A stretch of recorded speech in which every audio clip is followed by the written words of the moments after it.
Hey guys, welcome back to the show. It's your host, Stewart Kraintz, and I am here with an amazing friend of mine. This individual is somebody that has inspired me time and time again to step all the way into my own power, my own greatness, learn how to take up a space and come from a place of service, being able to share my gifts with the world. And I had to have him on the show because I know that he can help you in any walk of life in terms of bringing your whole self to whatever venue you find yourself in. So I'm going to introduce you all to Brenden Kumarasamy. Thank you for being here today, Brenden. Stu, the pleasure is absolutely mine. Thanks for having me. Awesome. And for those of y'all that might not be familiar with Brenden, he is the founder and host of Master Talk, which is an amazing YouTube channel. Always some amazing takeaways on how to be the best possible public speaker that you can be. But Brenden, one of the first things that, you know, caught me by surprise is just how full of life you are. Every time you enter a room, it doesn't matter if we're in a small gathering of like 12 people or if we're in a big auditorium or even if we're on a field somewhere, you are the biggest shining light in any particular space that you find yourself in. And so want to kick it over to you and just hear a bit more about how you got so into and passionate about public speaking and how you learned how to create presence for yourself. Yeah, for sure. Beautiful questions, too. So for me, the story started when I was in college. I went to business school and I did these things called case competitions. Think of it like professional sports, but for Mm-hmm. nerds. So while other guys my age were playing baseball, or like you, actually, you're a great example of that, basketball or some other sport, I wasn't one of those guys. Mm-hmm. I did presentations competitively. That's how I learned how to speak. But the goal was never to be a coach or a YouTuber or an entrepreneur, right? The goal for me was to get a great job. And Mm-hmm. that's what I did. But in that journey, as I was maturing in these case competitions, too, I started coaching a lot of the students on how to speak. Not because I was any good, it's because the alternative they had was a pile of rocks, so they just went with me. And that's how I learned how to speak. So I accidentally got really good at coaching people on how to communicate. And that's what led to the YouTube channel where I started to make videos on communication because I felt that a lot of the information that was out there wasn't really good in the free category. That's Mm-hmm. one piece. And then the other piece to your question around presence, I would say for me, one philosophy I have that you don't really see me do that much because you've really only see me in settings where everyone's really nice is I'm really cutthroat about who I hang around with. For Mm. me, presence is all about prioritizing energetic and positive people in your life. I even have a networking strategy that I call the value list where I actually rank all of the people that I meet on a list, not all of them, but let's say like the top 25 people, but I order them in generosity. That's the Mm. ranking system to make sure that every single time I interact with someone, they're always positive, and that re-energizes me, or else there's no way I could keep up with my energy all the time. Wow, that's actually really fascinating. Could you expand a bit on, how you rank folks on generosity and what are some of the returns that you've seen not only for yourself but for them as well? Yeah, for sure, Stu. You know what I always tell people, especially my go-givers in the world, like yourself, you're a great example of this, Thank is you. being generous is not enough. A lot of Mhm. people say that, if you're generous, you give back to the world will just give back to you. I think that's somewhat accurate. I don't think that's fully accurate. I think a better statement would be if you give to other generous people, you will achieve exponential levels of success. But there's a key part to that strategy that's really important, which is figuring out who the generous people are. Because if you put all your energy and you give to people who don't want to reciprocate or actually don't even care about your success, then it's not really good. So I call this everyone says go the extra mile for everyone. I don't agree with that. I always say go the extra meter for everyone, Mm. but run marathons for people who are actually out there serving people. So if Wow. you have that nuance, you'll be able to achieve much more. Because it seems when you talk to me that, well, Brendan's just nice to everyone. That's not true at all. So it really isn't. Especially now with I'm super grateful with the success I have, and I'm barely getting started, and there's already a lot of people asking me for stuff and things like that. You have to just have to balance that. But going back to the value list, because your question was really around how I rank it. It's not easy to do. It's more of a gut feeling. But the key point to this is I reset it every month or so. So I look at the Hmm. list every month and I kind of just go off a feeling. But something more practical that people can take home is what are some specific things you can write a list of the people and right next to them, what are some of the specific things that that person has done for you that's practical? Easy. Like, let's start with easy stuff for me. Sharing my YouTube channel with like one person. That's like really easy. But then there's things that are much harder. Like if somebody in my family is sick, somebody taking a flight to come see my mom, something like that. My mom's fine, but I'm just it's an example, right? Glad to Like hear she's fine. right, she's fine. She was never sick, but I don't know why I put that in the universe. But the point is that there's different levels of how to give. So when you think about that, you can really assess the accurately how someone is generous. But the key is to look at the actions. Yeah, no, and I can definitely understand what you're saying. You want to know that what you are putting out into the world, into the universe is, hopefully at some point reciprocated towards you, but the bare minimum is being passed forward. And something I was wondering is, as you're describing, giving somebody a meter, or here in the States, a foot, Right, foot. um, but giving somebody like giving the go givers a marathon, how can you tell the difference? Is there a situation where you can see somebody's potential and you want to give them the marathon if they aren't yet matching it by their actions? Beautiful questions too. I love this. I'm glad we're going in this direction. So a couple of thoughts on this. So let's start with the first statement, which is go the extra meter for everyone. Go the extra meter for us doesn't seem like a lot. Right. But to the world, it actually means a lot. Let me give you a super simple example. Let's say I Okay. meet somebody random at an event. Let's call that person Stacy. So I meet Stacy at this event. And I just ask her quite simply, what are you passionate about? And she says, I'm really passionate about holistic health. Let's use this as an example. Sure. So going the extra meter doesn't mean okay, Stacey, let's listen to you. Bye. That's not what it means. Extra meter means, hey, Stacey, I think you would enjoy this podcast I listened to here that's about holistic health and how to build that because you mentioned one of your goals is to build a coaching business for holistic. I think that'll help you. So that's going the extra meter. It's not that much work, but to Stacey that means a lot because most people just go, okay, cool, and they walk away. They don't actually try to help that person, even Sure. in a tiny way.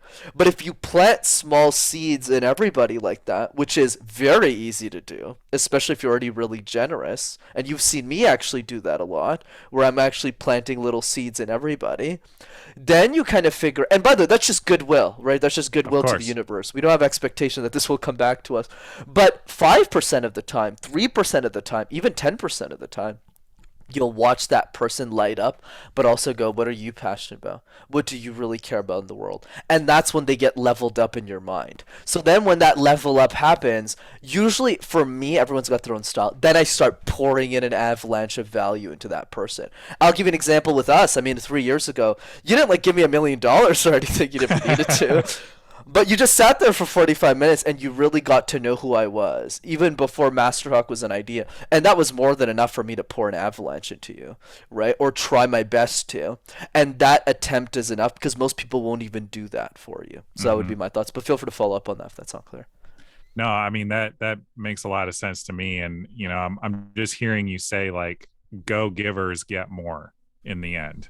Like we have our friendship, we have our relationship.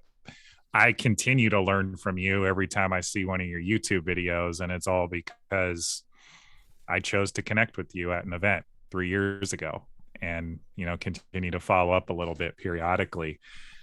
Something that came up for me, and I'm sure a lot of the listeners will kind of wonder about this as well, because this has been something on my mind throughout my journey of personal growth. So you're pretty clear, Brenden, about giving value, being the go giver, basically giving with no expectation of return, just hoping that the person's going to continue to put good out into the world. Is that correct?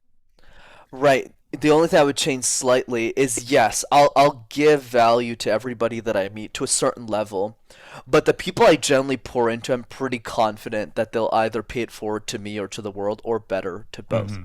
for sure. So thank you for clarifying. And I think what people often struggle with is you're giving your value, and through Master Talk, it's you're giving public speaking tips, giving tips on how to have a bigger presence, like how to light up a room, light up a party, whatever the situation may be. A lot of folks feel some type of way about charging financially or expecting any type of return for giving something away like that. And I'm wondering what your thoughts are on how to, I guess, shift someone's mindset into understanding that they can charge for the value that they do put out into the world. 100% Stu. Great question. So it will really depend on the type of business that you're in, but let me make this super clear for people. This is something one of my mentors told me once that I thought was really fascinating. Is that information should be free, but implementation should be the fee. So what does that Mm, mean? So when we think about Master Talk, especially for me, I'm a bit different than most business owners because I never got into business for the sake of it. Like I actually never started a business. It happened accidentally where I was just making videos. Even when you met me last time a few years ago, I was just making videos for fun. It was never about monetizing it. It was only after our discussion and talking to a lot of people that I realized I could build a coaching business in the back end. So for me, the mission is still the same, and it'll always be, which is how do I democratize communication knowledge for people who can never afford a communication coach, especially someone at the level that I'm at today. So somebody like in India or Cambodia or in some parts of Africa, right? I sure. want those people to have access to me in some way, shape, or form, and that looks like information for most people. But then there's a small facet of that group who want more from you. And more could mean different things. And that'll be a balance between, right, what you actually want to serve the audience with. Because that could be a product, that could be a service, that could be a Mr. Beast burger, it doesn't matter. Or it could be like a coaching package. You have to figure that out. Hmm. That is both something that that small minority wants more for, and then the other piece that you're willing to serve them with. So example. So in my case, I make my money off of 50 to 100 people. That's how I pay my bills. Even if, maybe tens of thousands of people might be watching my content or thousands of people might be watching my content. It's a small group of people that want private access to me, that want me to hold their hand and get them the result myself with my skin in the game. Those people pay me for my time. But that's a very small community. It's probably 1% of my audience, maybe even Sure. less. But then that 1% allows me to contribute to the other 99. But here's the punchline, Stu. That 1% is happy to pay me for that service because there's a value add for them, which is I don't want to watch these videos. Yeah, Brendan's videos are cool, but I don't want to spend a year. I'm a executive at a company making $300,000 a year. I don't care about this. I'd rather just spend a few thousand on Brendan, even if his videos are fine, and just have him teach me all of this himself. And that's the value. So going back to your question, we need to just figure out first that regardless of whether someone can afford us or not, they're still a customer.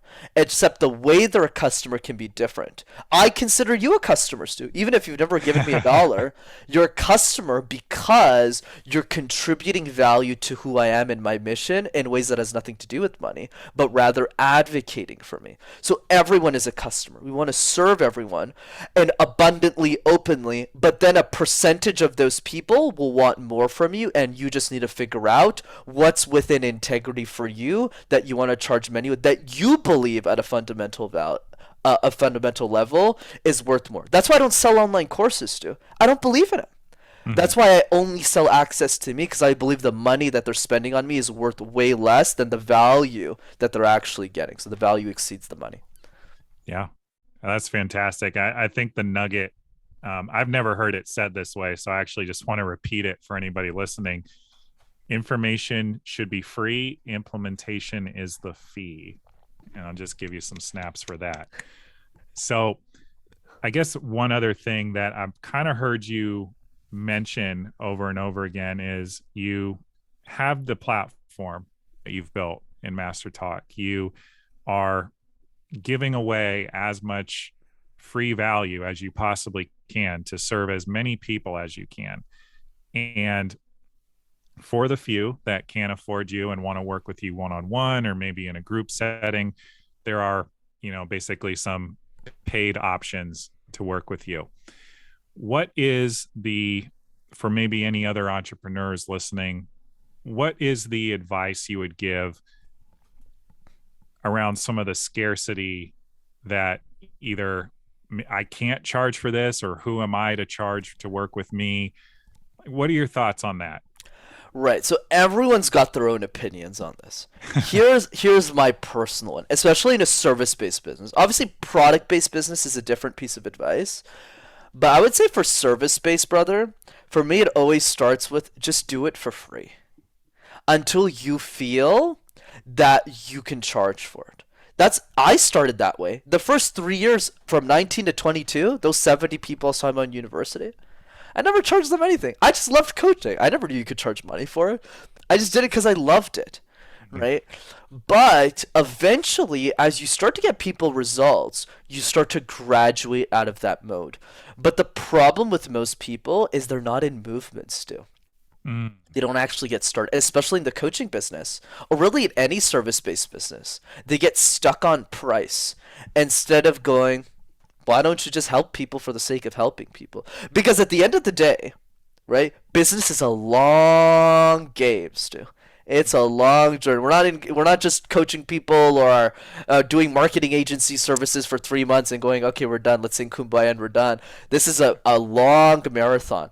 So if we're going to be in it for 10, 15 years, we might as well enjoy it. How about we even start by coaching somebody for free for our own sake? To just say, do we even like this? Do we even want to do this? Do I want to bother to even charge people for it?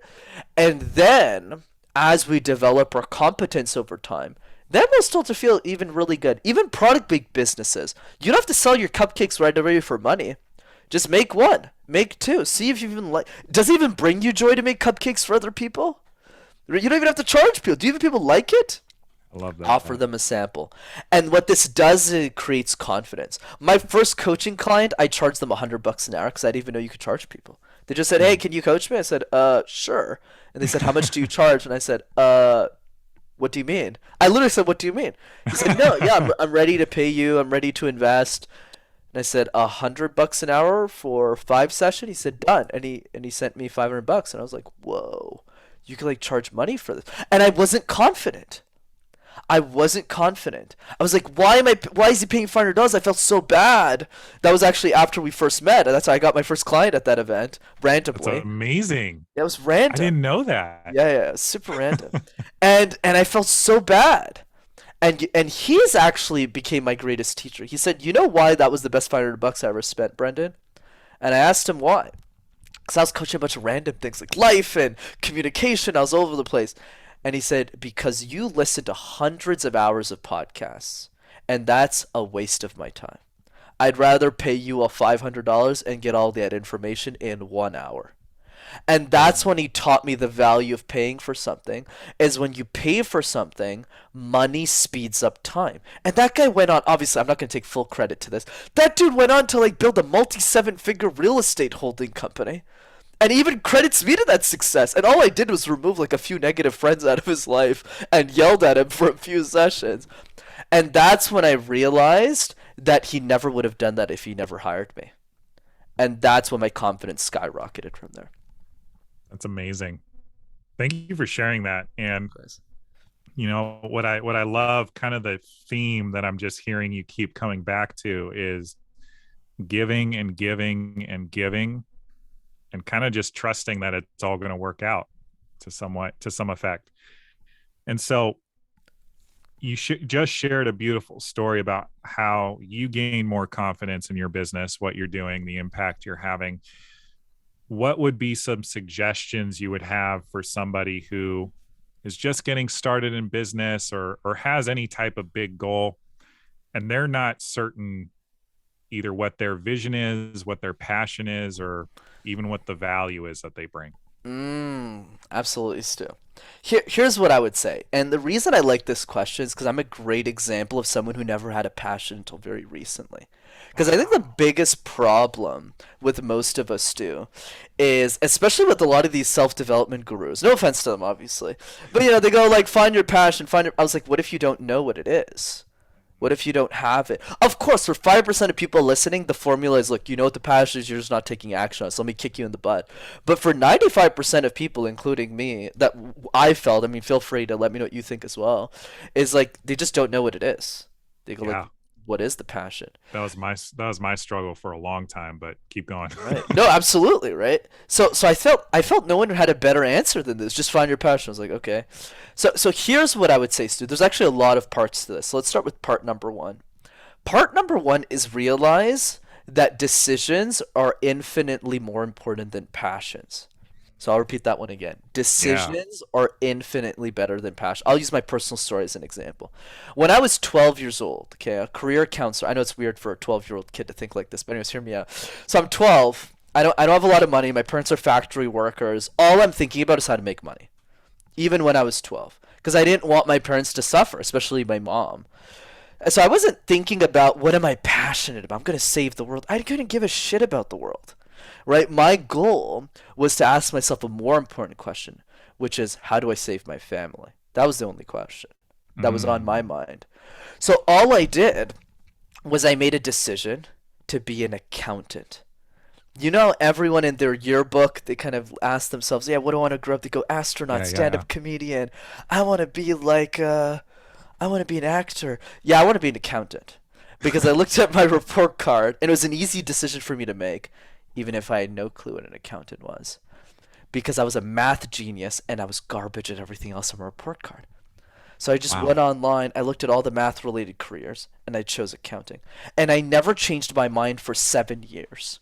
Wow. Right? So I studied really hard, got really good grades. In high school, I was like the second highest rank in math, besides like my friend who beat me. Ooh, anyways, so I studied really hard, but I made the decision. And trust me, this all has a point. So I get to business school.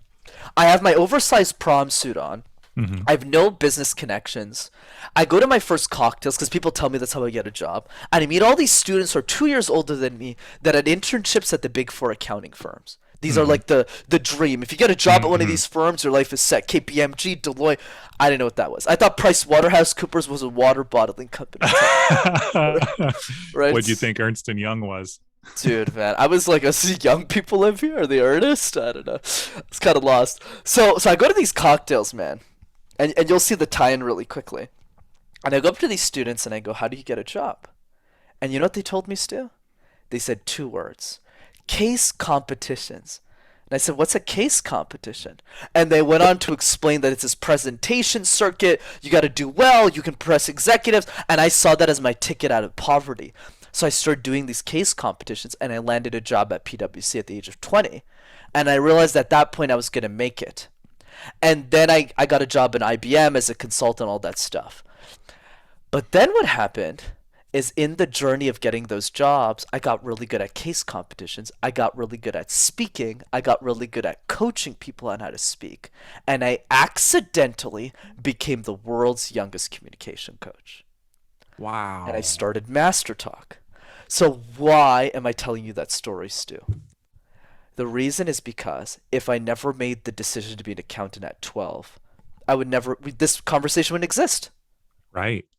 Wouldn't exist, right? I never would have went to Summit, never would have met Lewis, never would have met you. None of this would have happened. And that's the point. The mistake that everyone listening to this podcast is making right now, Stu, with their life, is they're waiting for their passion to land on their lap. They're not making decisions that are moving the ball forward. And for me, the most important decision to make for anybody listening to this podcast has nothing to do with passion, but financial security. Find what Gay Hendricks calls your zone of excellence. Your zone of genius is really difficult to find, which he defines as something you're really talented at, something you get paid to do, and something you love. That trifecta, I would argue, Stu, is really difficult to master. I wouldn't start there. I would start with, and I'm controversial in that way, start with what can you actually get paid to do that you're really good at. Start with that first and make money. Mm. And then when you start making money, not millions of dollars, but just enough to provide for your family and yourself, then ask yourself the deeper philosophical questions. And if you keep those questions top of mind, you'll eventually find your purpose.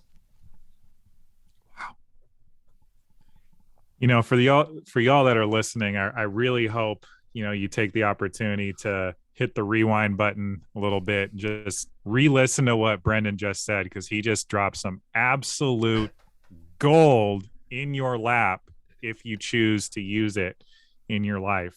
And I've never heard of it explained that way. The zone of excellence versus the zone of genius. And I guess with the decision, if you think of this as like a decision tree, almost like, should I go left or should I go right, or should I go straight forward? What do you personally do when you're faced with one of these big decisions that, as you just explained, could potentially shape your passions and your future?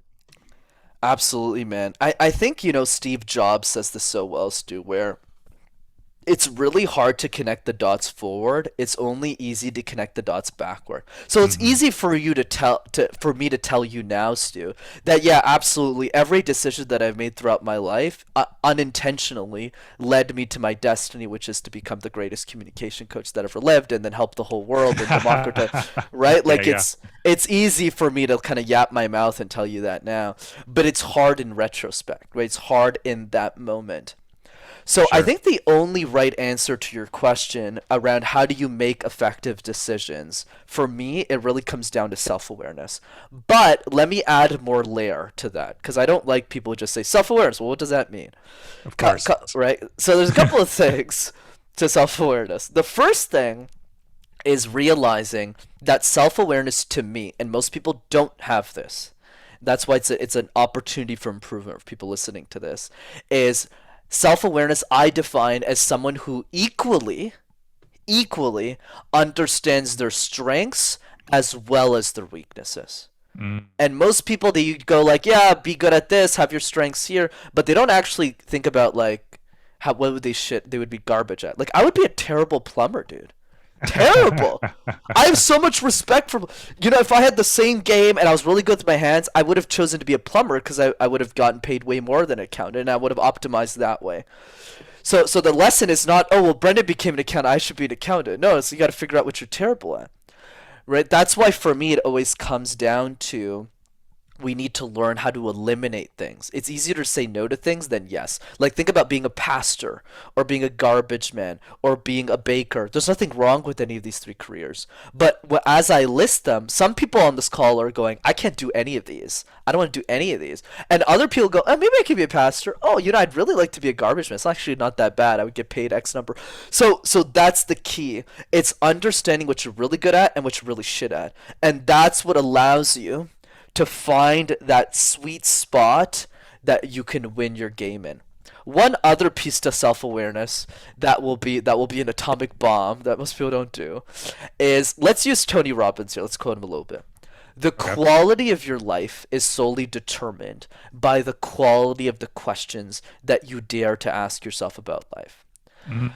Let me spin Tony's quote. I'm a little bit more aggressive. So my version of Tony's quote is, I dare you to ask yourself a hard question about life every day for 30 days, because if you do, you'll never be the same ever again. Right? So what are some examples of some of those hard questions? There you go, Stu. That's what you're great at what you're doing. This is awesome. So I'm still developing this in real time, but I'll give you a flavor of this. I call them 80-20 questions. So we all know the 80-20 principle. What are the 20% of the actions that drives 80% of the result?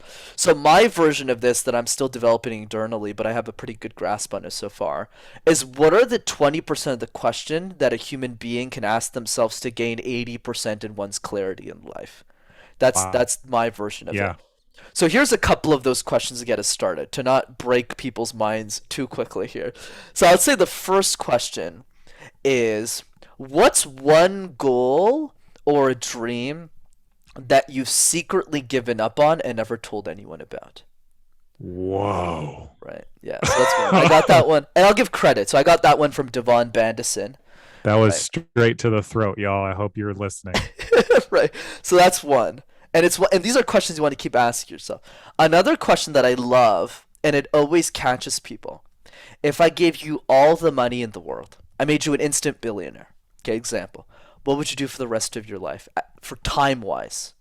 Because you could buy everything. And the reason this shocks people, Stu, is they always answer travel. That's always people's default response. And I was go, okay, what are you going to do? Travel 3 years and then die? And they go, oh, no. And then it's like, then what would you do with your time? And the reason people are stuck on this question, Stu, is because we're all optimizing for an arbitrary number that somebody else put in our head, which is 65. But Steve Jobs had all the best doctors in the world and he died in his 50s. Kobe Bryant had all the money in the world and he died in his 40s. Optimizing for 65 is a bad move. If I may just Please. interject here for a second, Please, I've been Brenden. rambling a bit too long here. No, I mean, I don't want you to stop. You're giving so much game away, but I actually heard this recently on another podcast, and I really wish I remember where, but an NFL great was talking about how, you know, I think he was, yeah, I remember it was actually Deion Sanders. He's currently head football coach at Jackson State University down in Mississippi. All-time great football player in his own right, NFL Hall of Famer, whole 9 yards. And it's a clip of him addressing his players, and he's saying to them, all of you want to make the NFL. It's all you've dreamed about. You want to make the NFL. You want to win the Super Bowl.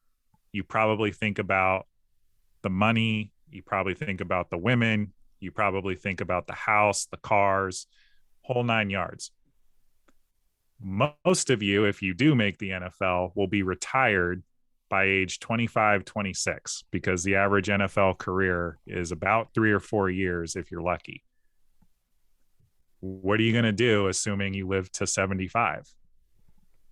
You got double your accrued life to that point, 25 years. You got double that length of time ahead of you. What's next? And I just think I wanted to bring that up because it's like the same thing you're saying, just a different angle. And I hope that landed for some people just to really help drive Brendan's point home. Like, how often are we, just looking at an arbitrary number? And, if you want to have $1 million in your bank account, why? Is that something your dad wanted for you? Is that something society told you needed? Or is that just something that actually has a real value and a real goal behind it because of what your actual vision is for your life? And so, like, I know I just jumped in there, brother, but like I had to get in there too. You got me all fired up and ready to go. I'm wondering maybe what's one or two other examples of some of those 80-20 questions that you would ask yourself or some of your own clients. I love that share, Stu. You do jump in anytime. That was so good. I love that because you're so right.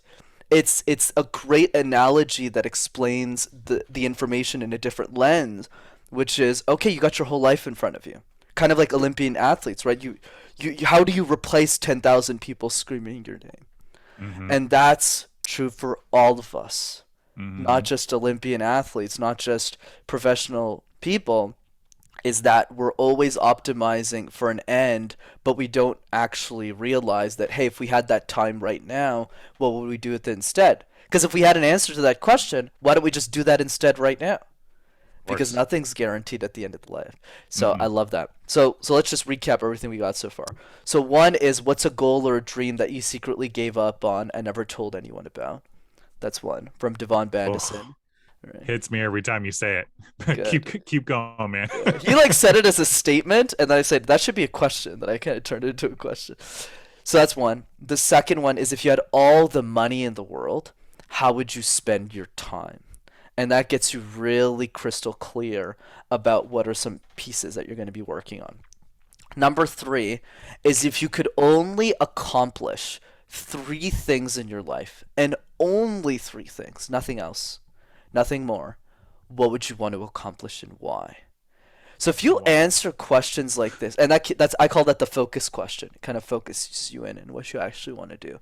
But if you do that every day for just 30 minutes, the level of clarity that you'll have. I'll give you two other ones. I don't want to make mind break your audience too much. But obviously the fourth one, that's a common one that we know from many experts, writing your funeral speech, right? If you had Yeah. if someone was saying your eulogy, what would they want you to say about you?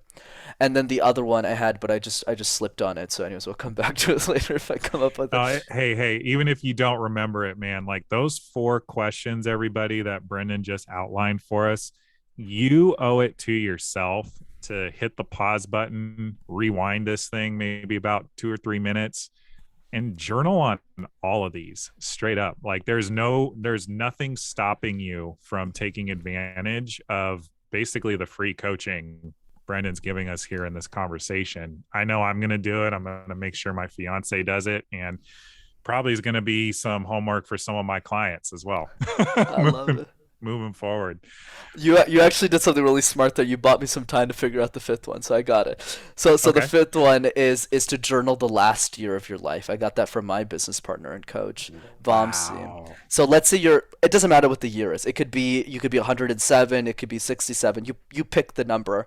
What do you want? Journal that last year. What do you want that last year to actually look like and feel like? And it brings a whole level of clarity. But the reason I've been successful, because just so people knows, Will, I know you know this, but I'm only 26 years old, Mm-hmm. right? So now the natural piece becomes, how do I know all of this? And the advice I have for people is, I've just done this question thing thousands and thousands and thousands of times. So because I've answered so many of these questions, I'm not smarter than anyone. I'm more special. I just have more self awareness about what the point of life is. And that allows me, to your initial question, to make better decisions that make sense to me and what I'm trying to do in life. It's just most people just don't have that level of clarity for themselves. And that's why they lose. Yeah, and thank you for kind of tying that bow on that one right there, Brenden. And for those of you that just aged yourselves and just played that comparison game because Brenden just shared with us that he's 26 years old, I want you to know I was a hot mess at 26 myself. Like, don't shut yourself down just because somebody who may be younger than you, probably is younger than you, is showing up in a certain way and providing value. And I hope that this is two reminders. One, you can learn from absolutely anybody, from any walk of life, any background, any ethnicity, sexual orientation, age, does not matter. As long as you choose to be a student of life, you absolutely can forward yourself and your vision for your life by being a student. And then the other part, everybody, is that we are all on our own journey. you know there are people that go back to school in their 40s, 50s, 60s and finally get that college degree, or they finally lose the weight, or they finally ask that person out. And just remember, you are always first and foremost competing with yourself. And as long as you are choosing to become a better version of yourself than who you were previously, you're winning the game. Isn't that right? Absolutely, man. Love that. So I know we've been talking for a little bit here, Brenden, and I want to just switch gears slightly. This has been an absolutely powerful interview. Again, super appreciate you for coming on, brother. So knowing that you have your platform with Master Talk, you do the coaching and consulting that you do for, the people that you work with. What would you say, maybe in one or two sentences, is the impact that you want to have on the world? Man, I wish I had one or two sentences. I have to take a 1 or 2 minutes if that's okay. Yeah, whatever you actually need. For Go for it. sure, for sure, brother. So I'll tell you a quick story, Stu. I think this summarizes the impact I want to create in the world pretty simply. So I was watching a TikTok the other day, Mm-hmm. and the TikTok featured Taylor Swift, and it's 2014. And she's on this stage, as we all know, Taylor Swift's the musician, and she wins an award called Women of the Year. It's by a Nice. company named Billboard, that music company. Mm-hmm. And she looks at the audience in her winning speech, and she says, "Your future Woman of the Year is 11 years old right now. She's sitting in a choir, learning how to sing, and she has big dreams to be a singer someday. And we need to take care of her." And then Mhm. what happens is the TikTok flips. And it's like 5 or 7 years later. And Billie Eilish becomes the youngest inductee in Billboard's history to win Woman of the Year. Like 17. She's barely a woman. And Wow. then she gets up on that stage. She's got her big bulky jacket, her big bulky glasses. She looks at the crowd and goes, "What's up, guys? Like, I don't know, I won this thing. Like, super excited to be here." And she's like rambling and rambling. And the last 30 seconds of her speech, Stu, completely changes my life. She looks at the crowd and says, like when I was watching Taylor Swift's speech in like 2014, I was 11 years old. Mm. And I was in choir and I was learning how to sing, and all of you took care of me. So thank you, Billboard. And then she walks off the stage. And the reason that story will forever be etched into the impact I want to create in the world, Stu, is because I thought about the next Elon Musk. Because when Elon Musk was 13 years old and he was some kid in South Africa and he was being abused by his dad, nobody knew who he was. Nobody Sure. sat him down for 45 minutes and said, "Hey, kid, you're going to be a genius. You are a genius.